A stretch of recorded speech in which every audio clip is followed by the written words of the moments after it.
Yeah.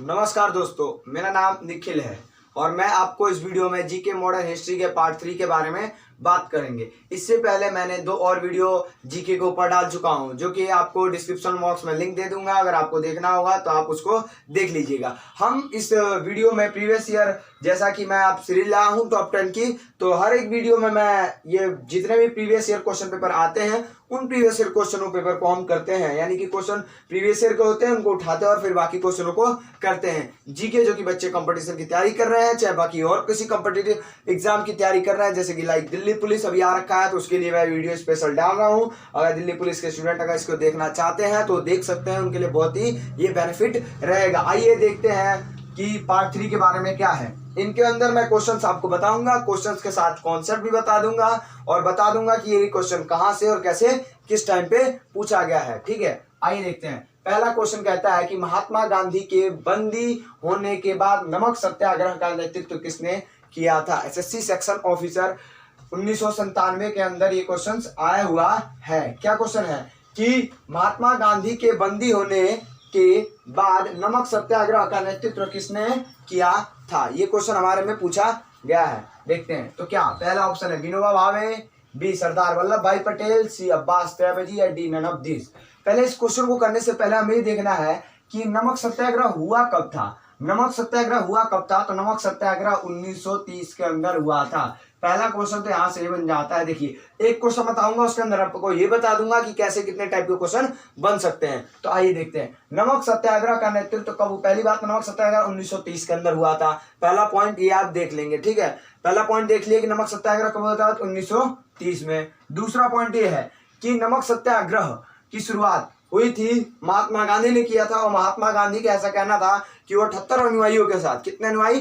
78, यानी 78 अनुयायी के साथ, 78 अनुयायी के साथ उन्होंने अनुयायी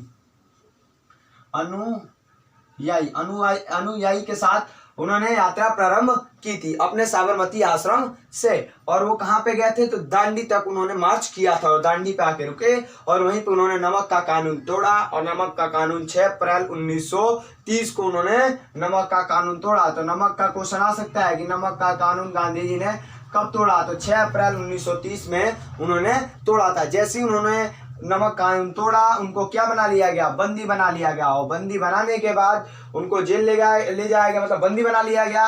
और बंदी बनाने के बाद उसके बाद से अब वो नमक सत्याग्रह तो शुरू हो चुका था उस टाइम ही, अब हो चुका है, तो इसका भाई नेतृत्व करने वाला भी कोई चाहिए। तो उस समय नेतृत्व करने के लिए अब्बास त्रिवेदी आए थे और उन्होंने नेतृत्व किया था नमक सत्याग्रह का। ये पहला क्वेश्चन। इस क्वेश्चन से देखिए आप 2-3 क्वेश्चन मिल सकते हैं कि कितने अनुयायी के साथ गए थे? तो 78 अनुयायी के साथ गए थे। कहां से गए थे? तो साबरमती आश्रम से। तीसरा क्वेश्चन बनता है कि अच्छा कहां रुके थे? दांडी तक रुके थे।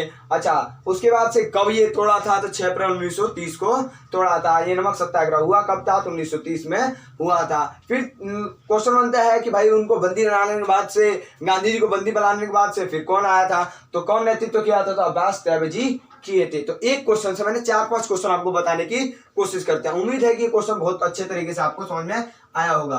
देखिए, अगला क्वेश्चन है पूर्ण स्वराज। अगर आपको कुछ नहीं समझ में आता है, चीजें हमारे से कुछ गलत हो रही है, तो आप कमेंट बॉक्स में बता सकते हैं हमें, उसमें कोई दिक्कत नहीं है। गलती सबसे होती है, ठीक है, कोई भी ईश्वर नहीं होता, 100% कोई सही नहीं होता है, हर चीज आइडियल नहीं होती है, कुछ ना कुछ उसके अंदर इम्परफेक्शन रह जाती है, कुछ गलतियां हो जाती हैं। तो आप प्लीज हमारे कमेंट बॉक्स के ऊपर डाल दीजिए कि आपने ये गलती की है, चाहे ये चीजें समझाइए मुझे बेहतर से, तो हम उसको उसके ऊपर दोबारा से वीडियो बताएंगे। अगर आपको जो चीजें समझ में नहीं आ रही है, हम आपको रिप्लाई करेंगे कि क्या गलती हो रही है, चाहे हम आपको बताएंगे भी अगर ये चीजें नहीं समझ में आ रही है। ठीक है, उसमें कोई दिक्कत नहीं है।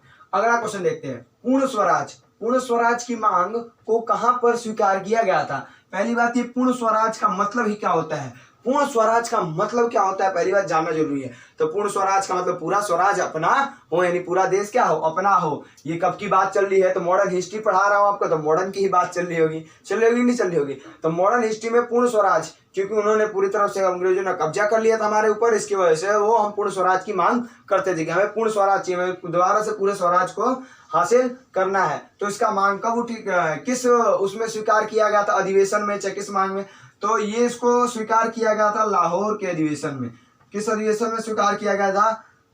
लाहौर के अधिवेशन में। अच्छा, ये अधिवेशन ये किसने, किस टाइम पे, किसके टाइम पे, तो कौन सी पार्टी के द्वारा, तो कांग्रेस पार्टी द्वारा स्वीकार कराया गया था ये लाहौर अधिवेशन के अंदर। पहली बात तो ये, पहला पॉइंट ये नोट कर लीजिएगा कि कांग्रेस के टाइम। दूसरा कि लाहौर अधिवेशन हुआ, पूर्ण स्वराज की उसके अंदर मांग उठी, तो ये मांग कब उठी थी, दूसरा क्वेश्चन यही से बन जाता है कि 1900 कब उठी थी मांग इसकी, 29 के अंदर लाहौर के अंदर इसकी मांग उठी थी। भाई पूर्ण स्वराज हमें चाहिए, पूर्ण स्वराज यानी पूरा देश ही हमें क्या चाहिए, चाहिए। ठीक है, पहले अंग्रेज ये भी बताते थे कि हमें स्वराज ले लीजिए, आप कुछ राज ले लीजिए, चाहे आर्थिक तौर से आप ले लीजिए, बाकी हमें छोड़ दीजिए, हम उसके ऊपर शासन कर लेंगे, हम चला लेंगे, ये सारी चीजें वो कहते थे। लेकिन हमें क्या चाहिए था, पूर्ण स्वराज, पूरी तरह से हमारा राज हो। ठीक है, अगला क्वेश्चन क्या था, अगला क्वेश्चन ये है कि बारदोली सत्याग्रह का नेतृत्व, बारदोली सत्याग्रह का नेतृत्व किसने किया था। एसएससी सेक्शन ऑफिसर 1997 में आ रखा है क्वेश्चन, ये बगल में मैंने लिख दिया, आप देख सकते हैं। तो ये बारदोली सत्याग्रह, ये बारदोली सत्याग्रह का नेतृत्व किसने किया था। ऑप्शन आपके सामने, ए Sardar Vallabh bhai Patel, B doctor Rajendra Prasad, C JL Nehru, या D none of this. Bardoli Satyagraha का आंदोलन बता दे रहा हूं किसने किया था, सरदार वल्लभ भाई पटेल ने किया था। अच्छा, सरदार वल्लभ भाई पटेल ने बारदोली सत्याग्रह का आंदोलन किया था, तो बारदोली में ऐसा क्या हुआ था, ये जो आप देख रहे हैं यहाँ पे ध्यान दीजिएगा, ये जो आप देख रहे हैं ये सरदार, ये वल्लभ भाई पटेल इनका नाम हुआ करता था पहले, लेकिन ये सरदार की उपाधि पता है, बारदोली की जो औरतें थी, वहां की औरतें, उनसे खुश होकर उनको ये उपाधि दी थी। किसकी उपाधि दी थी, सरदार की उपाधि दी थी। तो इसीलिए हम सरदार वल्लभ भाई पटेल के नाम से उनको जानते हैं। तो आपने उपाधि के बारे में जान लिया कि वल्लभ भाई पटेल हुआ करते थे, लेकिन इनको सरदार की उपाधि बारदोली सत्याग्रह के बाद ही मिली थी, क्योंकि वहां की औरतों ने इन्हें उपाधि दिया था। उम्मीद है चीजें आपको बहुत बेहतर से समझ में आ रही हो, और समझाने का मैं तरीका ही बता रहा हूँ।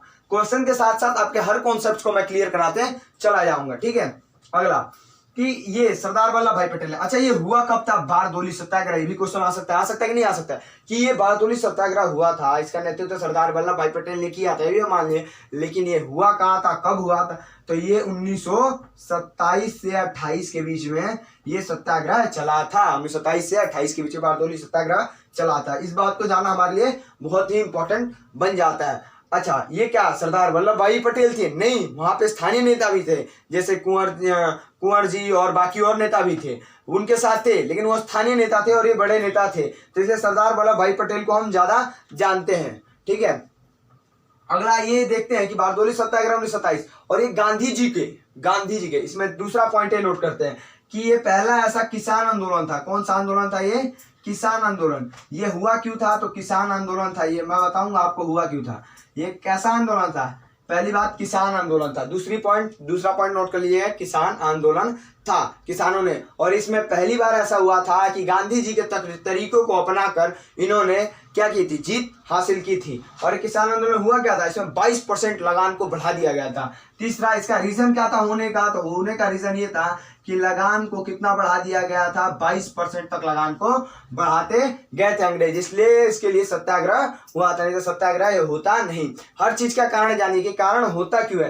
ये नमक सत्याग्रह क्यों हुआ, क्योंकि नमक के रेट बढ़ाते जा रहे थे वो लोग अपने मर्जी से, तो इसलिए उन्होंने नमक बनाना बंद कर दिया था कि भाई नमक आम आदमी नहीं बना सकते हैं, इसलिए उन्होंने गांधी जी ने नमक सत्याग्रह किया था। वैसे ही इस क्वेश्चन के अंदर आज इस क्वेश्चन के अंदर क्या था कि बारदोली सत्याग्रह हुआ क्यों था, तो लगान बढ़ा दिया था, कितना परसेंट बढ़ा दिया था, 22%। तो इस क्वेश्चन के अंदर भी 3 पॉइंट को आप नोट कर सकते हैं। इसके अलावा अब ये नोआखली कहाँ स्थित है, अगला क्वेश्चन है, नोआखली कहाँ स्थित है। ऑप्शन है, ए पश्चिम बंगाल, बी बांग्लादेश, सी त्रिपुरा और डी बिहार। और ये क्वेश्चन पूछा गया एसएससी सेक्शन ऑफिसर 1997 के अंदर, तो आपको कहीं से झूठी बातें नहीं बताई जा रही है। ये जो क्वेश्चन प्रीवियस में आए हैं वही दिया जा रहा है, आपके लिए बहुत मेहनत की जा रही है। और ये चीजें मैं आपको बता रहा हूँ, ये कहीं नहीं मिलेगी, ये चीजें सिर्फ यहीं मिलती हैं, और आपको ये प्रीवियस ईयर क्वेश्चन कराए जा रहे हैं।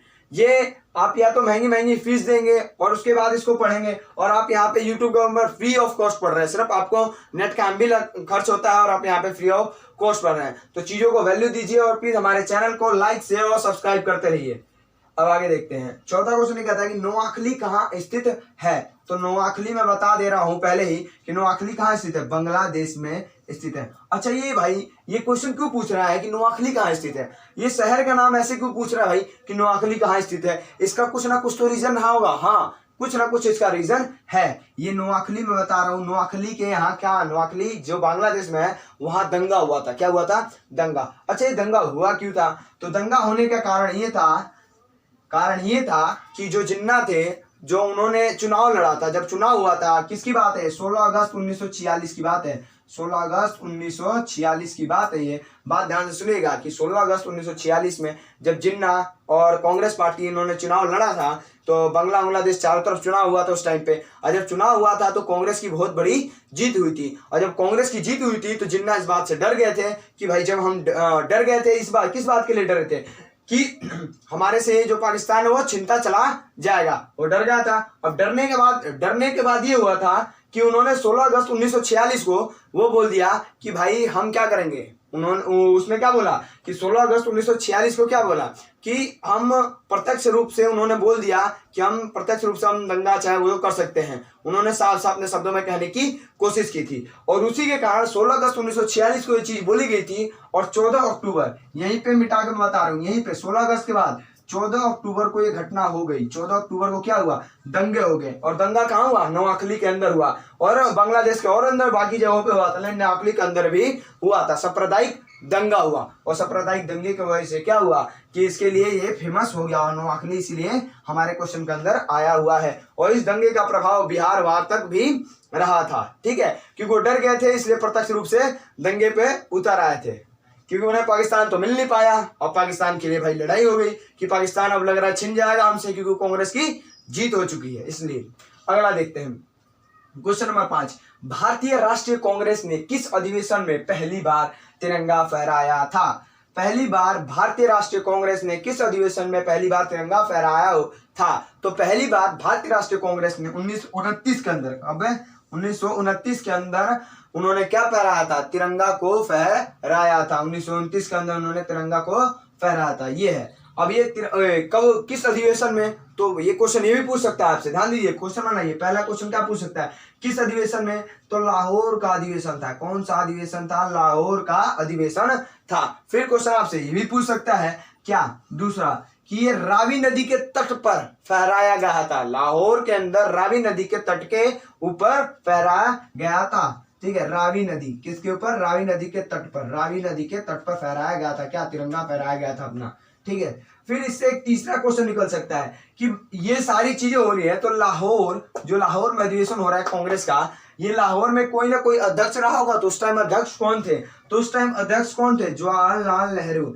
देखिए नाम फेमस हो गया था इनका वहीं से, क्योंकि इतना बड़ा काम करेंगे अगर आप झंडा फहराएंगे 1929 के अंदर, तो ये क्या होगा, एक बहुत बड़ी बात थी, इसलिए वहीं से नाम फेमस होना शुरू हो गए, ठीक है। तो जवाहरलाल नेहरू, तो 3 पॉइंट इससे आप याद रखेंगे क्या, इस क्वेश्चन से, कि भारतीय राष्ट्रीय कांग्रेस ने किस अधिवेशन में पहली बार तिरंगा फहराया था। तो पहला पॉइंट 1929 में, दूसरा कौन सा अधिवेशन था, लाहौर, तीसरा रावी नदी के तट पर फहराया था, चौथा इसके अध्यक्ष कौन हुआ करते थे, तो उस टाइम पे जवाहरलाल नेहरू हुए थे। अगला क्वेश्चन देखते हैं, स्वतंत्र भारत में प्रथम कैबिनेट में से किसने बड़े पैमाने पर धर्म परिवर्तन करवाया था।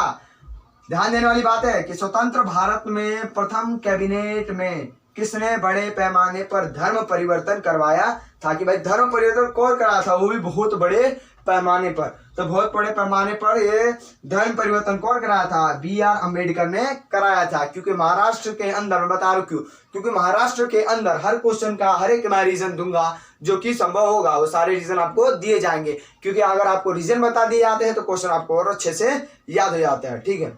ये क्वेश्चन है कि B.R. अम्बेडकर ने, इसलिए क्योंकि महाराष्ट्र के अंदर अछूतों के अंदर ये जो B.R. अम्बेडकर थे, ये लोअर कास्ट के लोगों को बहुत सपोर्ट करते थे, उनके सपोर्ट में हमेशा से रहते थे, और सपोर्ट में रहते थे, जिसके कारण B.R. अम्बेडकर ने जो अछूत लोग थे, कहाँ के अछूत लोग, महाराष्ट्र का अछूत लोग, उनको किस में, बौद्ध धर्म में दीक्षित करवाया था, कि बौद्ध धर्म के अंदर दीक्षित करवाया था। तो इसलिए उन्होंने धर्म परिवर्तन कराया था। किसका कराया था, तो कोई भी क्वेश्चन बन सकता है कि किन लोगों का करवाया था धर्म परिवर्तन। तो पहला महाराष्ट्र के अछूते लोगों का, जो महाराष्ट्र के अंदर लोअर कास्ट के लोग थे, याद रखिएगा, महाराष्ट्र के अंदर जो लोअर कास्ट के लोग थे, महाराष्ट्र के अंदर लोअर कास्ट के जो लोग थे, लोअर कास्ट के लोग थे, उनको करवाया था। पहली बात तो ये। दूसरी बात, इसके अंदर से आप पूछ सकते हैं कि भाई ये B.R. अम्बेडकर इतना क्या, B.R. अम्बेडकर इतना सपोर्टिव क्यों हुआ करते थे, वो किस जाति से आते थे, तो उनकी, क्योंकि जाति किससे बहुत घृणा करते थे, जाति पात नहीं होनी चाहिए, बाकी चीजें लोअर अपर ये सारी कास्ट नहीं होनी चाहिए, सब कुछ बंद होना चाहिए। तो आपको दिमाग में ये भी बातें चल रही होंगी, मैं ऐसा उम्मीद करता हूँ कि ये बताइए कि भाई ये किस कास्ट के थे, क्योंकि इनका भी तो कास्ट जानना जरूरी है, कितना सपोर्टिव चाहे वो बाकी चीजें क्यों हो रहे हैं, कुछ ना कुछ तो रीजन रहा होगा इनके पीछे। तो ये भी किस कास्ट के थे, महार जाति के थे। कौन सी जाति के थे, ये महार जाति के थे। ये भी क्वेश्चन बन जाता है कि बी आर अम्बेडकर किस जाति से रिलेटेड थे, तो महार जाति से रिलेटेड थे। उम्मीद करता हूँ ये जितने क्वेश्चन आपको बताया गया है ये अच्छे लगे होंगे, और इनके क्वेश्चन के साथ साथ मैंने कॉन्सेप्ट्स को बताने की कोशिश की है, और बाकी और भी चीजें बताया है इसके अंदर, जो भी क्वेश्चन आपको आ सकते हैं रिलेटेड, इससे रिलेटेड सारे क्वेश्चन मैंने आपको बता दिए। अगर ये आपको चीजें लग रही है अच्छी, तो आप लाइक शेयर और सब्सक्राइब की कमी ना करें, हमारे ऊपर कमेंट करें कि हाँ हम कैसा बता रहे हैं, कैसी चीजें बता रहे हैं। प्लीज, इस समय क्या होता है, मोटिवेटिंग फैक्टर हमारा यही है कि अगर आप बताएंगे तभी तो हम मोटिवेट होंगे, आपने बताएंगे ही नहीं तो हम सोचेंगे सुस्त चल रहा है, चीजें सुस्त मत रहने दीजिए। अगर अच्छा लग रहा है तो लाइक शेयर और सब्सक्राइब करें, और आपके लिए बहुत ही इंपॉर्टेंट है, ठीक है, बहुत ज्यादा इंपॉर्टेंट है। आप देख सकते हैं कि सारे प्रीवियस ईयर क्वेश्चन है आ रखे हैं, ठीक है। अगर चीजें अच्छी लग रही है तो प्लीज लाइक शेयर और सब्सक्राइब करें। धन्यवाद।